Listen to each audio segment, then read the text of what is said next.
কারাভোগের পর নতুনভাবে ঘুরে দাঁড়াতে এক নারী লং আইল্যান্ডের ধনী উইনচেস্টার পরিবারের বাড়িতে আবাসিক গৃহকর্মীর কাজ নেন। কিন্তু অল্প সময়ের মধ্যেই বোঝা যায় তাদের ঝাঁ চকচকে প্রাসাদের আড়ালে লুকিয়ে আছে অস্বস্তিকর পারিবারিক গোপন রহস্য।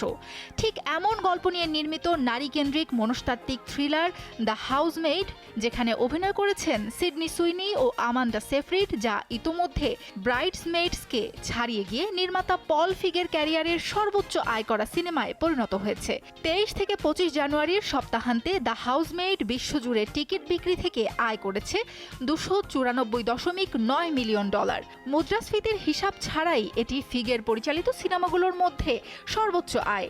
আর রেটেড মনস্তাত্ত্বিক থ্রিলারটি নির্মাণে নেট বাজেট ছিল মাত্র $45 মিলিয়ন।